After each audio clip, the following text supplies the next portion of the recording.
Let Logix Academy help you teach your students the fundamentals of Python coding using our free resources. Check it out at logixacademy.com/curriculum. And are you trying to find ways to keep your learners engaged in STEM, robotics, or coding throughout the summer? Well, check out the Virtual Genius Lab programs available at logixacademy.com/virtualgl. All of these links are available in the show notes.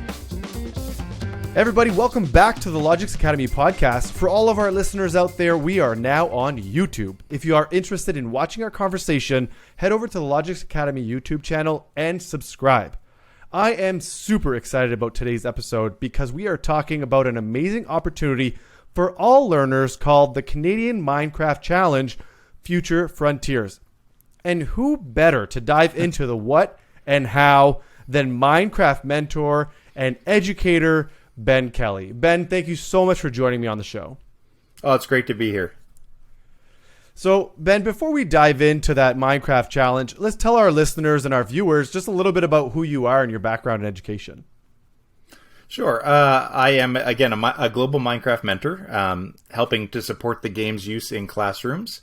I am a creative type of personality. I found myself getting into STEM education from grade 6 to 12 almost a decade ago, if not longer than a decade ago, and I've stuck around. I love it. I can't see myself ever leaving the classroom. Yeah, that's super exciting. And if someone out there is not following Ben on Twitter or social media, you should follow him because there are amazing things happening. And I'm so excited to dive into, the Future Frontiers, but even deeper into Minecraft Education Edition, because some of our listeners may not know what that is. So before we dive into the Future Frontiers, give us a brief synopsis of what is Minecraft, the Education Edition. Minecraft is an open-ended game. It's an infinite game where you can explore open space for as far as you can go. It's a blocky game, so everything's a block.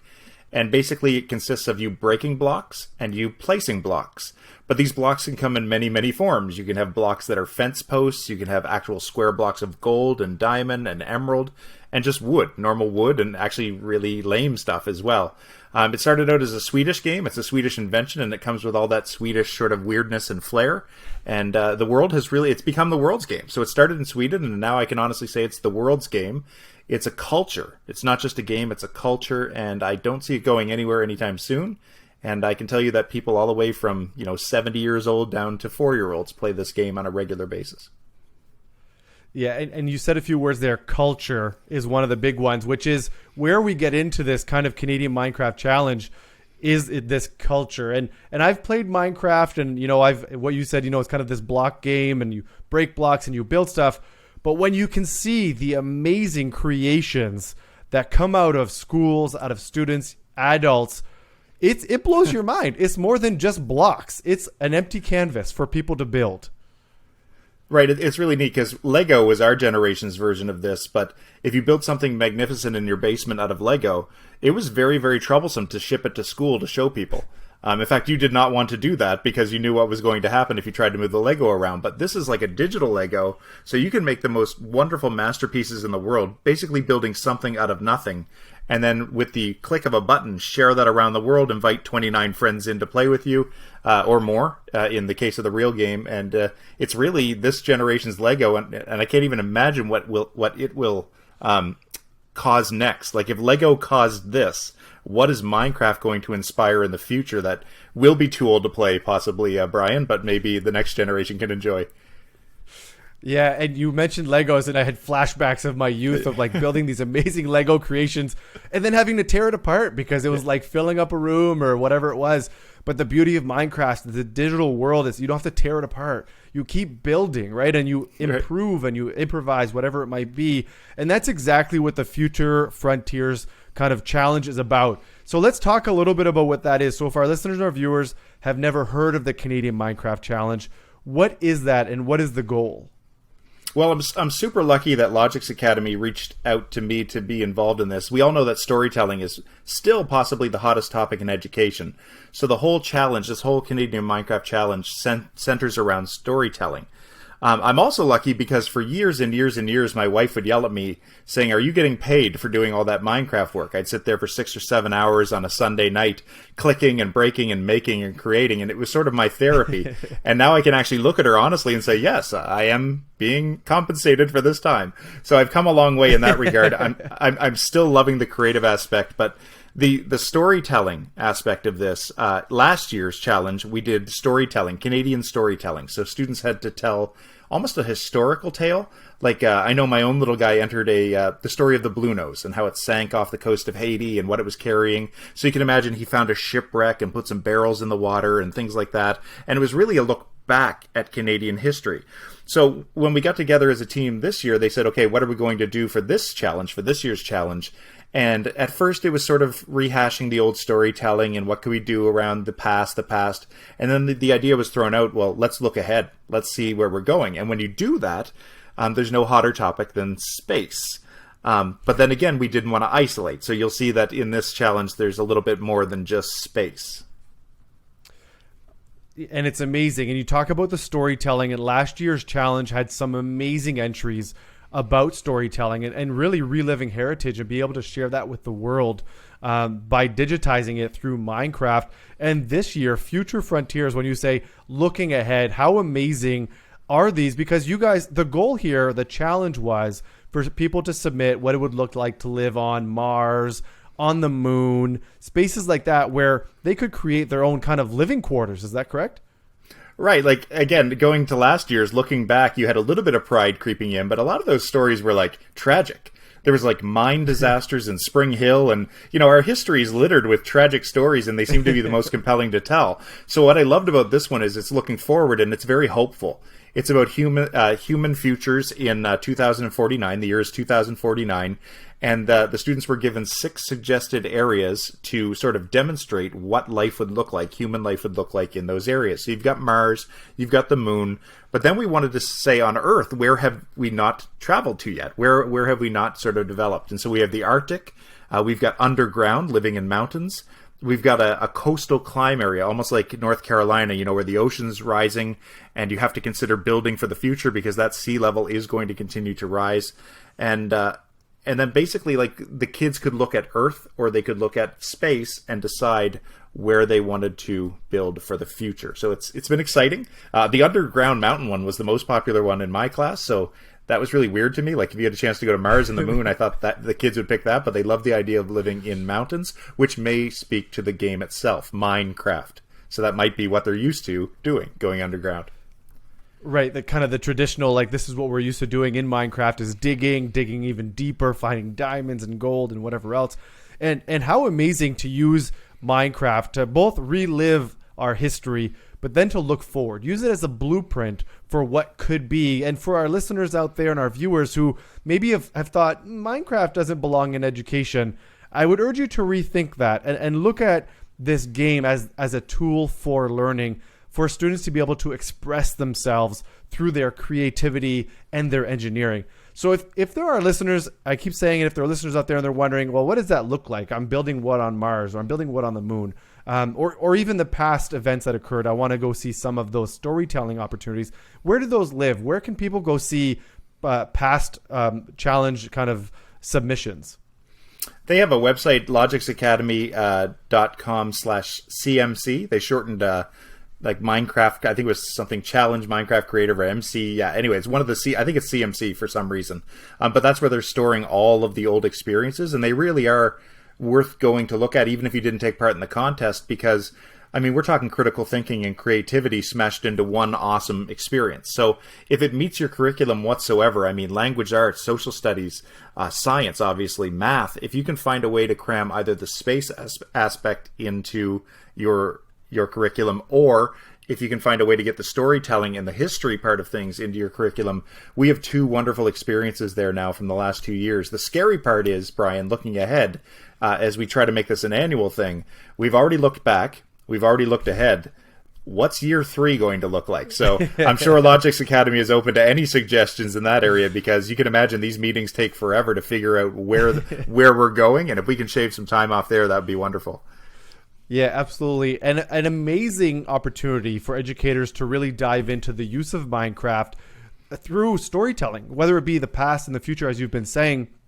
And everyone should go check it out. So this episode will air. The deadline will already have passed for this year's Future Frontiers Challenge. But so what happens next? So people who have submitted to the challenge, and I think this year I heard on the rounds of a couple hundred submissions have come across, for the Future Frontiers. Kind of what happens next? Is it the opportunity of judges? Do judges look at it, or does it kind of go through this just presentation to the public? So the good news is we have experienced great growth. I think last year there was a total of under 50 entries, and that's being generous to say 50. This year I've heard hundreds and hundreds of entries were put in by deadline. Wow. And you can imagine for every entry that actually gets put in, you have entries that just don't get there for some reason or another. They just don't make the deadline. So, I mean, I'm really happy with the numbers I've heard. Right now they're in the judging period. So external judges are brought in to review using a rubric that's provided. And it really is almost like school teacher marking, assessments or provincial assessments or something like that. So they come in, they probably narrow it down. I'm not allowed to be in that process because I'm sort of involved, both in the creation, but also in encouraging my students to submit. So it's really interesting. We're all waiting for June 15th, I believe, is the circled date where they will share first, second, and third. They even went as far as getting trophies and medals this year. So It really is we're trying to embrace that esport aspect, where if it was a basketball tournament, there would be trophies and medals. Well, this was a national Minecraft tournament or challenge. Awesome. So we feel that there should be, some medals and trophies involved to go along with the cool tech. That's what a great way to kind of reward the hard work and dedication of students who put in these kind of submissions. And you just said it, it's esports, right? Some people will say, oh, you're just playing games. Stop playing those games. But there's this idea behind it that it's not just a game. Not only am I learning, not only am I presenting information to you through my creative ability, but it is a sport. It's an esport. I have to learn both the keystrokes, the tools, how things work, what goes where, how do I build a block, or how do I fabricate something to make it look such a way. So that's very awesome to hear, all of that work that's going into it, because it's not just submit this, that's the end of the road. Kudos. Thank you very much. There's this sense of pride too, to say, you won first, second, or third, and there are prizes that go along with it. So that is absolutely amazing.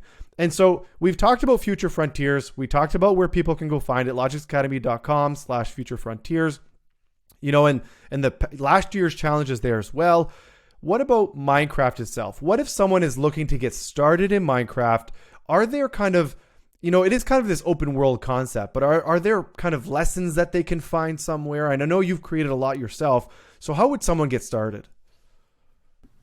If I was starting out and I heard about Minecraft, the first place I would head is to education.minecraft.net. I'm not sure why they couldn't afford the .com, but again, maybe that was just when they started up. But education.minecraft.net, and it just has 700 lessons created by teachers that you can look over. You can download the world files that they created. But what I love about it is just get into the game Minecraft. Get a copy of Minecraft Education Edition, because they have a built-in game library now where you can actually play learn to play levels. So instead of thinking about how to play Minecraft, and instead of asking about how to play it, you can actually be taught by these little characters in the game how to break blocks, how to place blocks, how to jump, how to fly. And after 2 or 3 little experiences that last maybe 15 minutes, you're just as good as the kid. Well, maybe not as good as the kids, but in your head, you'll think you're just as good as the kids, and then they'll correct you later. But that is a great way to start, by actually playing the game, breaking blocks, and take that shot. If there's a PD session, go to it. Say, hey, I'm interested in that, and beg your administrators and get in there and learn. And that's a great word of advice, right? There's no better way to understand something than to dive in yourself, because too often we sit there and go, oh, that's not for me, or I don't know what it is. or we sit in on a professional learning opportunity and see it, but never actually get to live it. So great words of wisdom. Go live it. Go try it. Minecraft for Education Edition is free. So you can log in, utilize the tool, and go through those tutorials and dive in to what that looks like. All right, Ben. So we are at a point in the show that I like to call our tips from teachers. So my question to you is, what are your top 3 tips for teachers who are getting started with EdTech in their classroom?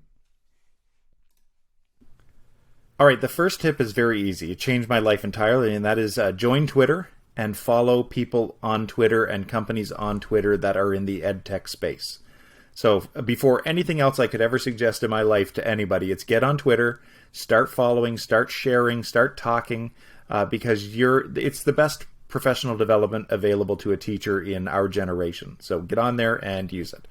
The second one along the line is still not tech involved. It's join one of those communities. Join Microsoft, join Logix Academy, join Apple, join Google. Get into one of the EdTech communities where you're surrounded by people who just love to help. They love to be involved.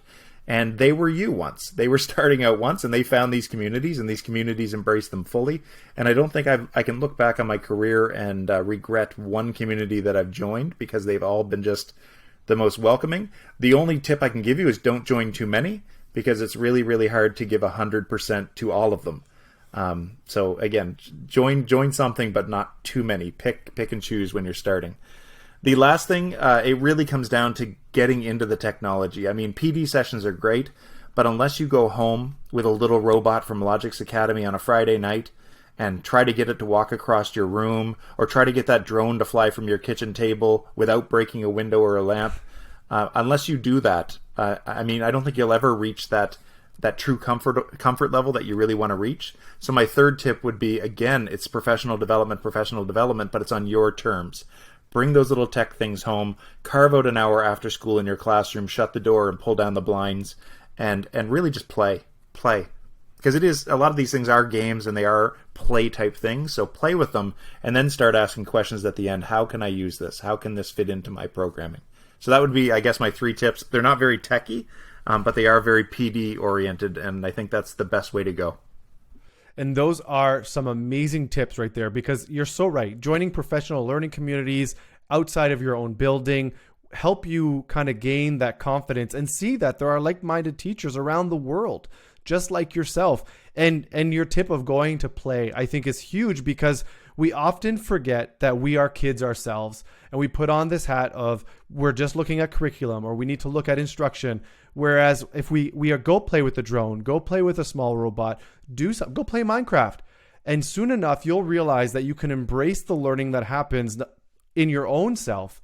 And then we can somehow get the students to then utilize that same tool or another tool and learn themselves. So Ben, I appreciate you joining me on the podcast, sharing all of your knowledge about Minecraft and your experience and expertise with the Canadian Minecraft Challenge Future Frontiers. I appreciate all of the words of wisdom, and I encourage our listeners and our viewers to follow Ben on social media.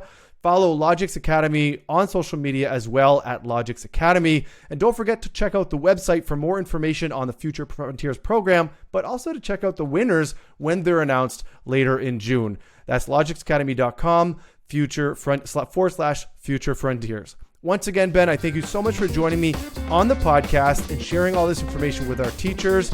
My name is Brian Willett, and don't forget, together we can inspire innovation across the nation.